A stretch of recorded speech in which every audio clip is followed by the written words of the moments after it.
Gracias, Salvador. Bueno, vamos a un poco a complementar lo que ha dicho Salvador en el tema del control integral del vector del dengue, en este caso de la Aedes aegypti, transmisor del dengue y otras arbovirosis. Entonces, tenemos primeramente en lo que se maneja justamente los estadios inmaduros. Y esto hay que tener en cuenta en lo que viene a ser, por ejemplo, la que se busca es la reducción o supresión de la población, en este caso del vector, es decir, bajar la densidad poblacional del vector. Y para ello tenemos que realizar, en este caso, el control de estadios inmaduros. Y ya Salvador lo ha mencionado muy claramente, pero también vamos a complementar lo que viene a ser, por ejemplo, el servicio de limpieza, en este caso de nuestros depósitos, que a veces almacenamos agua, el tema de lo que es el uso de, y en este caso de las tapas y cubiertas, que Salvador le ha complementado con lo que viene a ser los tapas sombreros o o gorros colombianos, comúnmente llamados. También hay el tema de del control biológico y el tema de la educación y reducción de las fuentes o de los criaderos, a veces que almacenamos mal el agua o colocamos al medio ambiente o a la intemperie algunos depósitos que pueden servir como criaderos. El otro tema es la gestión ambiental, que es importantísimo, y un tema muy débil que tenemos como Estado, en este caso como país, es el tema de legislación. Es decir, tenemos un gran sinnúmero de ordenanzas municipales o regionales en algunos casos donde se debería, en este caso, hacer cumplir, y dentro de la ordenanza se coloca el tema de multas y sanciones, pero que a veces no hacemos el uso de dicha ordenanza o no aplicamos la ordenanza a nivel de la jurisdicción de nuestros gobiernos locales o gobiernos regional. Esto para ver el tema del control, se ha hablado claramente, el control mecánico, vamos a pasar un poco rápido porque ya Salvador lo ha mencionado, algunos temas del control. Justamente también hay otro tipo de control que viene a ser para los estadios inmaduros, el uso de la película de aceite monomolecular, y esto justamente se usa, pero el problema es el tema de costo. Del costo saldría muy costoso a nivel de muchas regiones al momento de implementarlo.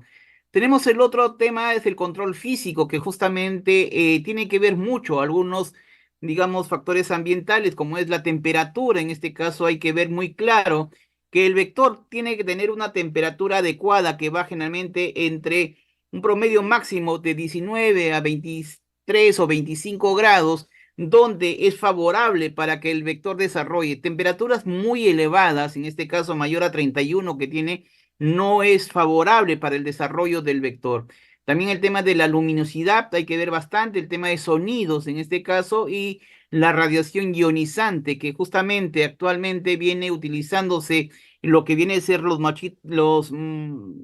zancudos, en este caso machos esterilizados, que es justamente la técnica del macho estéril en este caso, que consiste en esterilizar las pupas de los machos, pupas de machos de una especie y liberar los adultos estériles. Entonces, esto justamente ya el Instituto Pedro Curi La Habana, con en este caso el doctor René Gato, que justamente es un, digamos, centro cooperante de la OPS y de la OMS en relación a lo que viene a ser la técnica del macho estéril. Tenemos también el control biológico, que justamente también hubo una participación de la colega. Tenemos los peces gambusias, tenemos los diferentes utilizados, digamos, seres vivos o utilizados para el control biológico. Tenemos también justamente lo que nosotros como Ministerio de Salud vemos, es el control químico, que a veces Salvador lo ha mencionado claramente, que a veces se abusa en el tema de los control químico. Y hay que tener en cuenta que digamos, el uso excesivo, tanto de lo que viene a ser las moléculas que actualmente el Ministerio de Salud está usando, que es el piriproxifen, debido a que anteriormente estuvimos utilizando el Temefos en este caso, que todavía, digamos, teníamos la susceptibilidad en este caso de lo que viene a ser el control de la fase acuática del vector y teníamos para lo que viene a ser también el control adulto del vector, en este caso de la ESA-GT, que eran los piretroides, que con el estudio y las evaluaciones que realizó nuestro Instituto Nacional de Salud, digamos, se pudo ver, en este caso, a través de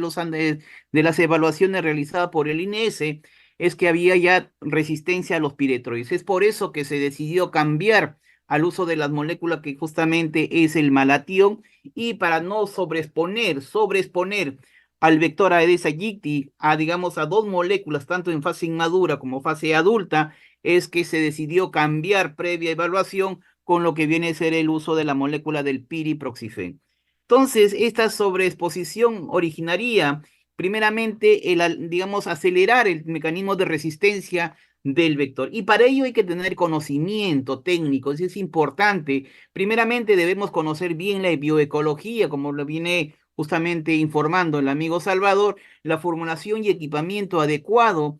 el uso en este caso del principio activo de la molécula que estamos utilizando actualmente, en este caso es el malatión, es un órgano fosforado,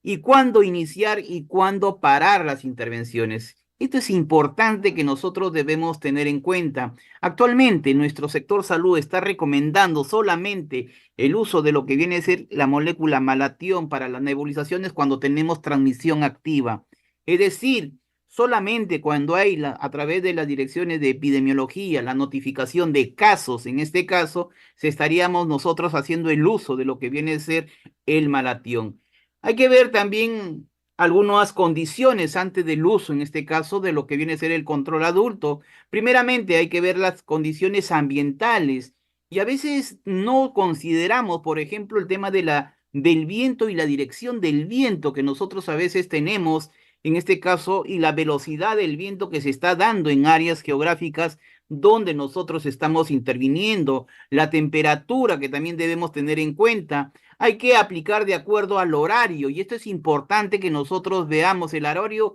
más adecuado. Nosotros vamos a ver posteriormente el efecto de la inmersión térmica, es decir, que a temperaturas muy elevadas a horas avanzadas, digamos, nosotros vamos a tener que justamente las capas de aire frío que nosotros tenemos, digamos, en partes superiores, de repente ya tengamos poca densidad o poca cantidad para entendernos y va a hacer que se pierda fácilmente las partículas de las mezclas de los insecticidas. Hay que ver entonces conveniente el horario más adecuado en relación a mi realidad geográfica local. Hay que ver, hay que testar también la susceptibilidad de la molécula que estamos actuando. Actualmente el ministerio sigue recomendando el malatión. Todavía no hay un cambio de molécula, hay que aplicar la dosis letal para el insecto, en este caso, a través de lo que se ha manifestado, a través del uso de concentración final al 2%. Al finalizar este evento, vamos a compartir la tabla de conversión, digamos, para que ustedes vean cuánto sería planificar una intervención en lo que viene a ser una intervención de brotes o epidemias, de acuerdo a mi realidad geográfica o regional o local, para que nosotros tengamos ya, digamos, metiendo solamente el dato de vivienda, el tema de más o menos de aproximadamente cuánto me costaría la intervención en un área geográfica como localidad o como una jurisdicción que nosotros quisiéramos programar. Estas son las moléculas que actualmente nuestra Organización Panamericana y la OMS recomienda en lo que viene a ser el uso de las control de larvas. Lo que se mencionó justamente el estudio de lo que es Bacillus turgensis, en este caso Cerobaris israelensis, que justamente el país vecino, en este caso como experiencia propia de Ecuador, usa, digamos, en lo que viene a ser el Bacillus turgensis, pero el problema de la experiencia que hemos compartido con cuando laboraba en Tumbes es que, digamos, tendría que primeramente que la familia tendría que tener, digamos, la sensibilidad y conocer que se tendría que aplicar en un tiempo muy corto, ya que el personal que nosotros a nivel de las regiones que contamos a veces es muy escaso y hacer actividades, digamos, en tiempos muy cortos no nos va a alcanzar para las programaciones que nosotros quisiéramos realizar. Entonces, esta es la acción del Bacillus turgensis, digamos que nosotros a través de la ingesta, la alimentación de este Bacillus, al uno ingresa, en este caso, a nuestras larvas y a través de la alimentación y lamentablemente, digamos, la acción que tiene es que esta larva va a morir ya cuando, digamos, tengamos el problema, cuando hubo las evaluaciones que estuvimos de repente participando como país vecino que hacía, en este caso, el país de Ecuador era, digamos, que cuando ya no había presencia de las larvas, digamos, el piriproxifen que a veces tenía ya aplicado en los depósitos disminuía y se perdía, digamos, en este caso, de acuerdo a la calidad del agua que se teniendo en la localidad. Tenemos, por ejemplo, también el tema del piriproxifen, que ya sabemos que es un inhibidor de desarrollo. En este caso, tenemos las hormonas, la ecdisona y la hormona juvenoide en el tema de la larva, y la ecdisona es mayor a comparación de la hormona juvenoide en el tema de pupa. Entonces, lo que hace esta hormona, digamos, esta molécula piriproxifen, es alargar, digamos, el periodo de vida que tienen en la fase acuática las larvas, y al último, por envejecimiento, como podemos apreciar, muere las larvas y ya no tenemos la presencia del vector adulto, que es, en este caso, o las pupas. Tenemos también otra forma de presentación del piriproxifen, que es el Sumilar 2MR, que viene justamente unas mallitas, en este caso a una concentración de 2%, y esto se va, digamos, se va disolviendo, para entendernos, en el recipiente que nosotros estuviéramos aplicando. Tenemos acá que esta justamente tiene una duración aproximadamente, en este caso, este tipo de presentación de 6 meses, 6 meses, y esto justamente va para cada depósito de 1.000 litros. Tenemos un poco de lo que justamente se está evaluando actualmente, lo que viene a ser la molécula del Spinosap, que es una bacteria, digamos, para entender un poco la forma de acción que tiene el Spinosap a través de lo que viene a ser, digamos, un efecto que mata, en este caso, digamos, al vector en su estadio acuático, y esto hace que nosotros, digamos, tendríamos una visión, una mirada, digamos, que de repente posteriormente se recomiende el uso del Espinosa. Es decir, que prácticamente vamos a tener la misma acción, pero que esto justamente es una bacteria, en este caso, que va a matar a la fase de larva de lo que viene a ser, en este caso, la fase, digamos, de la Aedes aegypti.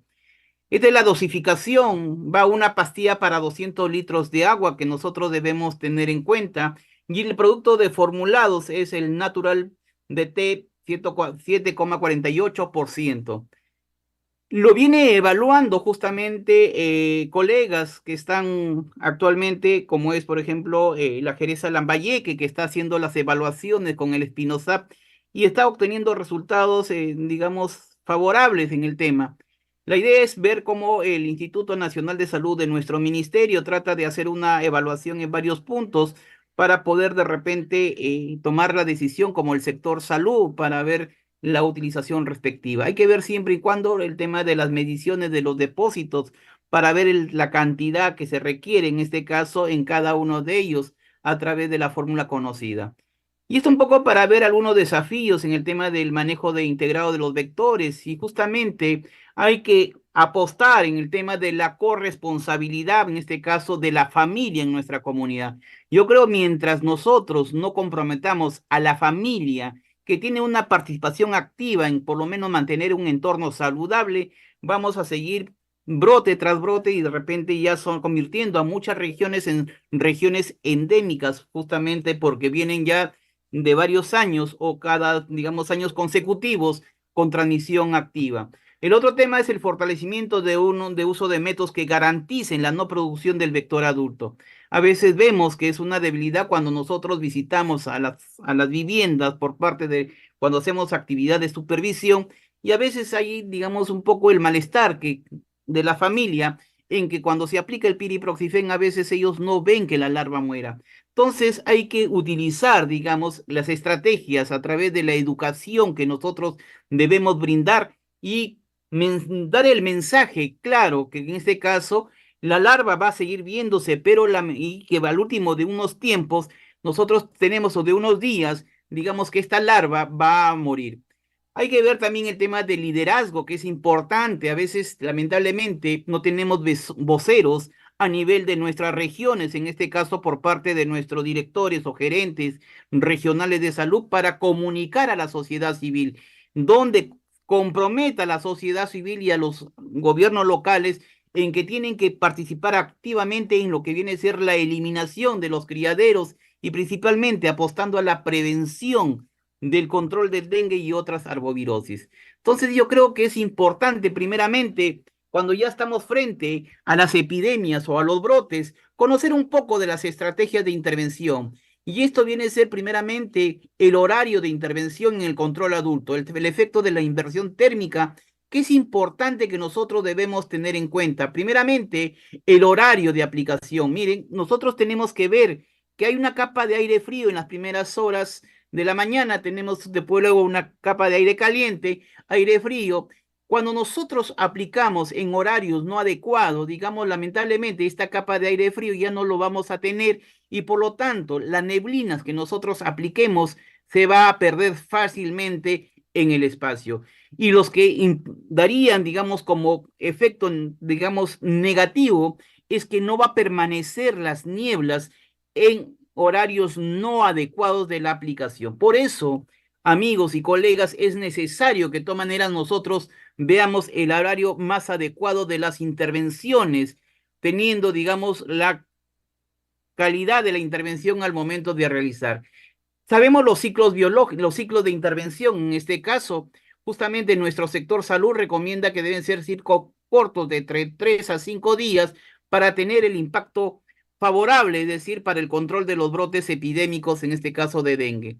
Hay que ver el tema de la bioseguridad, que es importante, debido a qué, porque justamente tenemos que, si un personal o una persona que va a utilizar una aplicación de nebulizaciones hay justamente la capacidad de penetración que se da a través del cuero cabelludo, a través de la frente, a través del oído, a través del antebrazo, del abdomen, de la planta de los pies y a través de los genitales. Hay un 99%, digamos, dentro de lo que viene a ser la utilización, de la penetración, digamos, a nuestros genitales, que lamentablemente a veces tendríamos un impacto en nuestra salud. Yo creo que conociendo en este caso la capacidad de penetración que debemos tener, y educando a nuestro personal que está bajo nuestra responsabilidad del riesgo a la salud, es necesario desde ahorita que nuestro personal que hace la actividad vaya con los equipos de protección más adecuados. Tenemos acá las vías de ingreso, en este caso de cada producto químico que lo vamos justamente a ver para que ustedes conozcan tanto de lo que vienen a ser los piretroides, los rodenticidas en algunos casos y las características de la aplicación espacial que nosotros debemos tener en cuenta cuando nosotros utilizamos de repente el tema de lo que viene a ser equipos pesados, en este caso la velocidad de la unidad móvil de 10 kilómetros por hora y más o menos la intervención es aproximadamente de 85 manzanas o 2000 viviendas. Y cuando es una velocidad mayor de 16, tenemos ver que también la intervención aproximadamente de 134 manzanas y la cantidad de viviendas de 3200, siempre y cuando nosotros hagamos nuestra intervención con equipos pesados. Hay que ver el tema de lo que viene a ser también los equipos portátiles que nosotros actualmente como sector salud estamos utilizando, que son las termonebulizadoras. Las termonebulizadoras es de fácil manejo, el tema es el presupuesto que nosotros, porque se va a gastar más presupuesto, más dinero, más mezcla, más petróleo, más, digamos, en el tema de lo que es al momento de aplicar. Esto es importante que nosotros evaluemos el tema de costos, porque al último puede ser que nosotros planifiquemos un presupuesto muy austero que lamentablemente no me va a permitir cumplir lo técnicamente recomendable, las 3 vueltas de nebulización en los 15 días como máximo que nosotros debemos haber cumplido técnicamente. Yo creo que esto es importante que nosotros veamos a través de lo que le vamos a proporcionar el día de hoy, las tablas de lo que viene a ser costos y presupuestos, para que ustedes coloquen la vivienda y tengamos, digamos, cuánto aproximadamente se requiere en el tema de presupuesto. Hay una respuesta mundial para el control de los vectores que también se le vamos a compartir y a través de la publicación, en este caso de nuestra Organización Mundial de Salud, en el tema del 2017 al 2030, con ciertos pilares que se está justamente manejando. Algunas recomendaciones que debemos tener en cuenta en el tema que el uso justamente de los plaguicidas biodegradables que nosotros debemos tener en cuenta, el uso de los plaguicidas certificados y permitidos a través de la publicación que tenemos de nuestra Dirección General de Salud Ambiental, Ministerio de Salud. Hay que evitar contaminación, en este caso de las fuentes de agua, al momento de repente de hacer la limpieza respectivo de nuestros equipos o al momento de finalizar nuestras actividades. Hay que aplicar, y acá viene un tema importante que fue una pregunta de la colega, creo, Elena, en relación a las estrategias deben ir de acuerdo a la realidad local. Nosotros no hay una receta única en el tema del control, no es una receta única que nosotros podemos aplicar en un horario establecido, sino que esto va de acuerdo a la realidad local que nosotros estamos haciendo nuestras intervenciones. Hay que tener en cuenta dos factores que se ha incrementado últimamente: el tema del factor de la criminalidad, que actualmente en muchas localidades, muchas áreas geográficas de nuestra costa está teniendo, por ejemplo, puntualmente hablando de La Libertad, donde ha aumentado enormemente la criminalidad, y otra también la expansión demográfica que estamos teniendo en los últimos años. Yo creo que esta realidad local que nosotros debemos tener en cuenta, debemos evaluar como equipo técnico regional qué estrategia pues, nosotros podemos adaptar. No podemos estandarizar una sola estrategia porque lo viene utilizando Lima o lo viene utilizando Miraflores, que es muy diferente a una realidad que tenemos, por ejemplo, en lo que viene a ser sector de cualquier sector de Trujillo o de Chimbote, de Casma, en donde tenemos realidades locales muy diferentes. Hay que hacer un chequeo a los aplicadores para ver a través de las capacitaciones, supervisiones y la capacitación permanente, en este caso al personal que realiza la actividad. Esto es fundamental, que tenemos que tener un personal capacitado, un personal sensibilizado a las intervenciones que nosotros quisiéramos realizar en nuestras jurisdicciones. Yo creo que el problema más, digamos, homogéneo que tenemos en muchas regiones es el tema de que, en este caso, el personal es rota demasiado. Y cuando el personal rota demasiado, lamentablemente, el personal que fue capacitado o que tomó, digamos, conocimiento de las estrategias que nosotros podríamos tener en el momento de hacer nuestras aplicaciones cambian inmediatamente y tendremos que de nuevamente trabajar con el nuevo pool de recursos que nos facilite, en este caso, en la contratación a nivel de nuestras direzas, jerezas, redes de salud o a nivel de las direcciones de salud. Vamos, bueno, esto de la cocirculación, en este caso de lo que es el árbol virus, que justamente le estoy compartiendo para ver más o menos la respuesta de la fisiopatología compartida entre el COVID y el dengue-19, el dengue, perdón, el COVID-19 y el dengue. Y esto es importante porque mucha gente que murió en este caso, mucha gente que murió por el tema del COVID, tuvieron también problemas de enfermedad de dengue. Y yo tengo el caso, por ejemplo, de un familiar muy cercano, una tía de la provincia de donde yo vengo, es Amazonas, la provincia de Bagua, que tuvo dengue, que lamentablemente prácticamente el tratamiento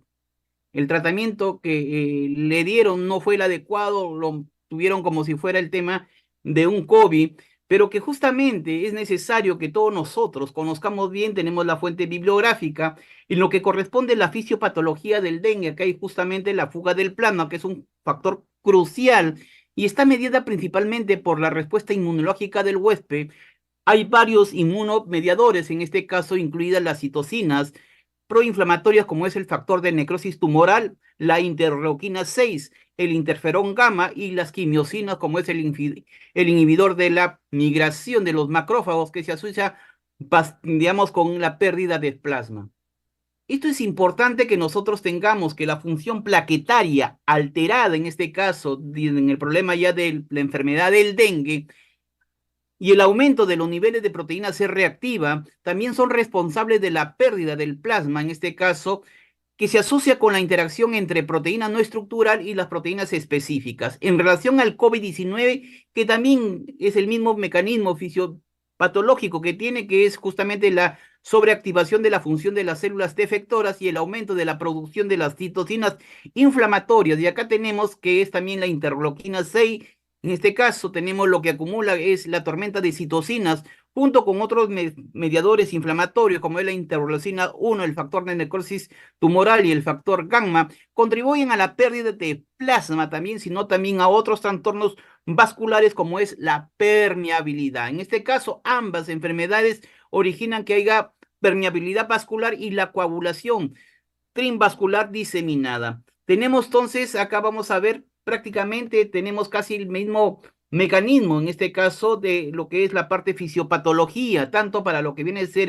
la enfermedad del dengue como fue también para el tema del COVID. Y esto es importante que nosotros lo leamos con mucho entendimiento, que prácticamente nuestro sistema inmunológico prácticamente tiene la misma respuesta a lo que viene a ser a los tipos de virus que nosotros tenemos. Y acá podemos definir que en el país se ha experimentado algún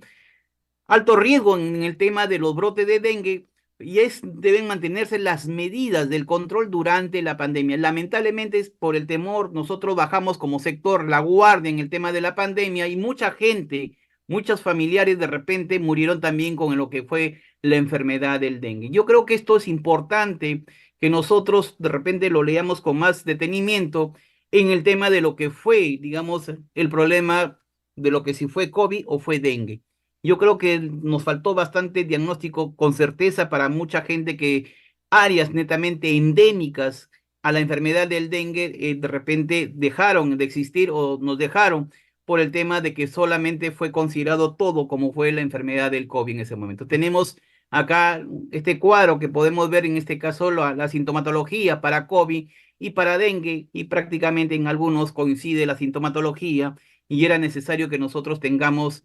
un buen diagnóstico. Otro tema fundamental que justamente es necesario mencionar el tema de las vacunas, que actualmente ya se viene hablando a nivel de países como Brasil, Argentina, que lo ha mencionado el colega Salvador, y acá también algunas regiones que van a ser consideradas como piloto en lo que viene a ser en este caso el tema de las evaluaciones que van a hacer. Entonces, no olvidemos que la vacuna es una preparación destinada para generar inmunidad adquirida contra una enfermedad mediante una estimulación de la producción de anticuerpos. ¿Qué integran en este caso una vacuna? Tenemos justamente un ayudante, el antígeno, un adyuvante en este caso que potencia la acción del antígeno, un conservante, un antibiótico y un estabilizador. Esto es importante que nosotros debemos siempre tener, digamos, en mente cómo se compone una vacuna. Acá tenemos el antígeno en este caso y a veces es necesario que los antígenos debemos entender que estimulan, o ya, en este caso, a nuestro sistema inmune adaptativo para que puedan reconocer al agente infeccioso y prevenir la enfermedad. Entonces, con la vacuna nosotros justamente es la prevención de la enfermedad. Hay generación de anticuerpos o linfocitos de defensa y hay una estimulación que genera memoria inmunológica. También debemos tener en cuenta que el antígeno puede ser un propio de la gente, en este caso, de las bacterias o virus. Actualmente estamos hablando del virus dengue, fragmentos, en este caso, de la bacteria, los flagelos, las imbrias o proteínas polisacáridos de superficie. Cuando la vacuna es contra la toxina, el antígeno es la toxina inactivada. Tenemos entonces los tipos de vacunas, en este caso las vacunas de ADN, que consiste en la introducción del plásmido con genes de agente infeccioso en las células del organismo que buscan inmunizar y en caso de las vacunas de ARN, se introduce el organismo el ARN de cadena simple que codifica para proteínas específicas en el agente infeccioso objetivo. Hay que tener en cuenta las vacunas vivas o inactivadas. En este caso, la tipo de vacunas. Las vacunas vivas son suspensiones de bacterias o virus atenuados en su virulencia, las vacunas inactivadas que consiste en un tratamiento físico o químico, en este caso, que para que la gente no se pueda replicar, es necesario que luego de la inactivación las estructuras antigénicas permanezcan inalteradas, por lo cual este es uno de los procesos más determinantes de la calidad y seguridad de las vacunas. Tenemos acá el tema del proceso de la producción de las vacunas. Tenemos acá el tema de cultivo celular, más o menos los ensayos, en qué consisten el control de la calidad de las vacunas. Hay que ver la seguridad. Dentro de la seguridad tenemos la esterilidad, la inocuidad, los patógenos, los pirógenos, en este caso, pirógenos, también hay que ver el contenido del preservante, el contenido del adyuvante y el pH de nuestra vacuna. La eficacia hay que ver la identidad, la potencia, la actividad, la estabilidad de nuestra vacuna y la humedad residual. Tenemos acá cómo se desarrollan las vacunas, las fases. Tenemos la fase preclínica, que es importante, la fase de laboratorio, digamos así. Tenemos la fase clínica, que es hay tres fases en este caso. Y tenemos las tres fases que justamente que se realizan con seres humanos. Tenemos acá la fase, cómo se desarrolla, la fase uno, la farmacología de la respuesta inmune y la seguridad, la fase 2, que es la dosis de seguridad. Tenemos la fase 3 de la eficacia y seguridad. Es importante, una vez que se comienza a utilizar una vacuna, es preciso mantener un seguimiento continuado para garantizar que se siga siendo segura. Es importante que debemos tener en cuenta que durante los ensayos 2 y 3, los voluntarios y los científicos que realizan el estudio no saben a qué voluntarios se les administra la vacuna y quiénes se les administra el producto comparado. Esto se conoce como el doble ciego. Es importante, justamente, una vez finalizado el ensayo y obtenidos los resultados, se revela a los voluntarios y los científicos que condujeron el ensayo, quienes recibieron la vacuna y quién es el comparador. Tenemos los tipos de vacunas, en este caso, que se está hablando actualmente, que es el Denvaxia, en este caso, es una vacuna aprobada por la Administración de Alimentos y Medicamentos de los Estados Unidos, la FDA, que es eficaz contra los cuatro serotipos. La vacuna se comprobó aplicar en niños menores, acá justamente en 9 y 16 años de edad, que viven en áreas con dengue y que se presenta con frecuencia y de forma continua en regiones endémicas y que hayan tenido dengue. Se refiere a la evidencia de una infección por virus del dengue confirmada por laboratorio para ser elegible y para recibir la vacuna Denvaxia. Entonces, esto es importante en lo que viene a ser el tema de las vacunas. Hay otros laboratorios que nosotros debemos tener en cuenta. El tema también en relación a las vacunas de dengue. Y tenemos, por ejemplo, el tipo de acá los otros ensayos para la vacuna de dengue. Tenemos los virus, en este caso los de virus vivos atenuados, que hay el CID, TDB contra el dengue, es eficaz y segura para personas y si han sido infectadas anteriormente por el virus dengue, sujetos a serotipos. Esto todavía está en evaluación, digamos, este tipo de vacunas, donde nosotros podemos, digamos, ver que de todas maneras el grupo etario, oye, Quique,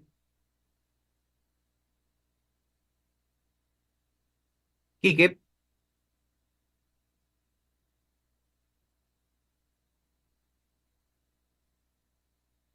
hay que ver también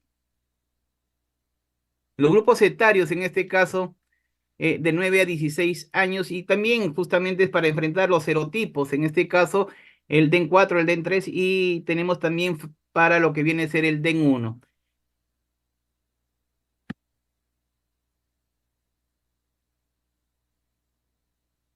También tenemos acá, por ejemplo, otro tipo de vacuna que es el K-Denga, en este caso que son producidas por células Vero,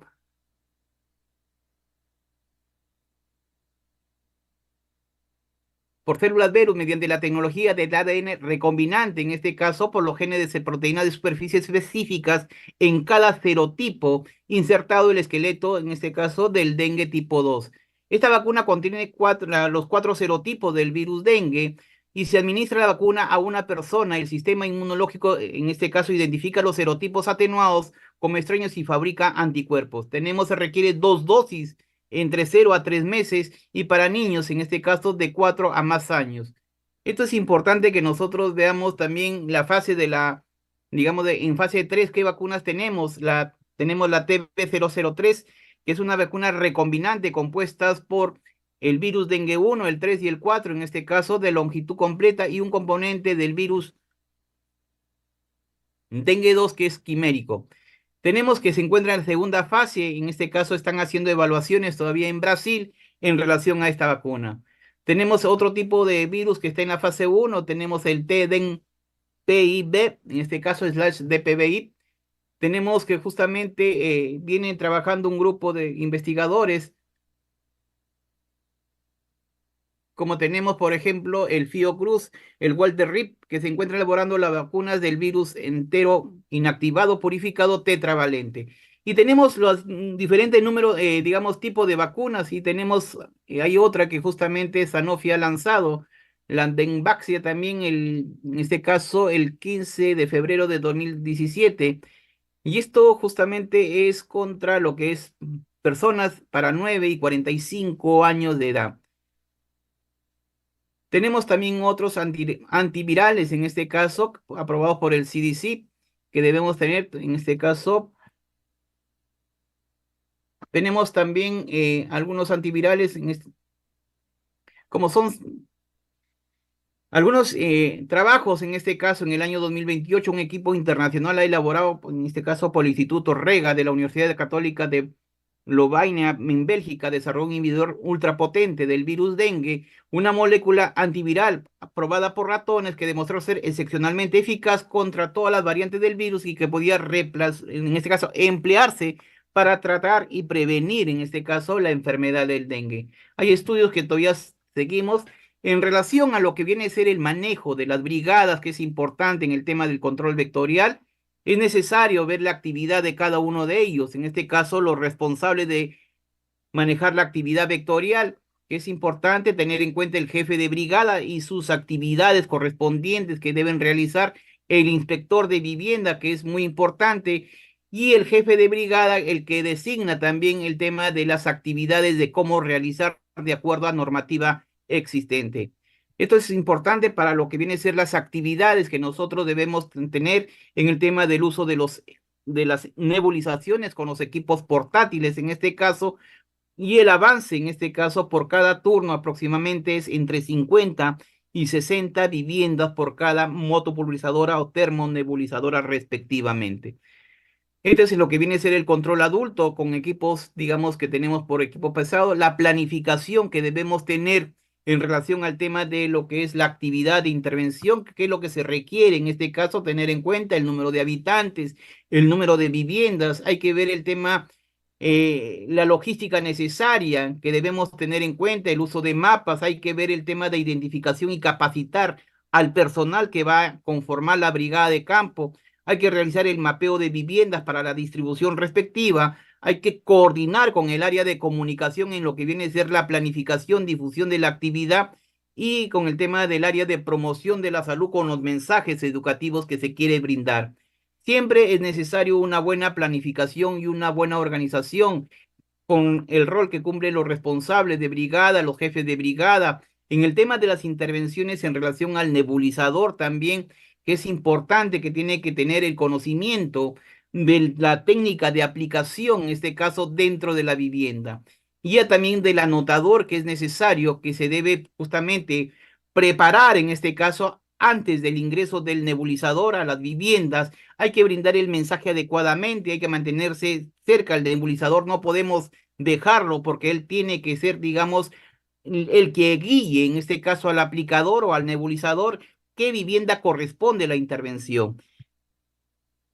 El encargado de mezcla que debe conocer las dosificaciones, la distribución del personal, en este caso hay que hacer el mantenimiento preventivo a nuestros equipos, tanto lo que viene a ser la calibración, que pocos realizan, en este caso la calibración de nuestros equipos, principalmente la termonebulizadora, como también la motopulverizadora en algunos casos, que es necesario realizar la calibración. Hay que medir el tamaño de gota, que justamente la Dirección General de Salud Ambiental va a implementar, digamos, una área donde se pueda realizar el tema del tamaño de lo que viene a ser el tamaño de gotas, para ver que sea menor a 30 micras y que pueden auxiliar entre 10 a 15 micras para que permanezca, digamos, en lo que viene a ser en el área que estamos aplicando. Y estas evidencias se hacen, o esas mediciones se hacen con la técnica basada en láser, o también con el hilo electrocalentado, o a través también de la técnica del movimiento ondulatorio, en este caso del portaobjetos, donde se utiliza el óxido de magnesio, la silicona o el teflón, para que se impregne las gotitas y a través de un microscopio nosotros podamos ver el tamaño de gotas. Los equipos de protección personal, que es importante, que debe contar el personal en este caso, respectivamente. Bueno, vamos a dejar ahí nomás para que nosotros podamos ver el tema de alguna, esto de todas maneras se va a compartir, que son los videos que justamente le hemos podido bajar para que ustedes tengan el tema de los equipos, de las nebulizadoras, de las máquinas portátiles, en este caso de los equipos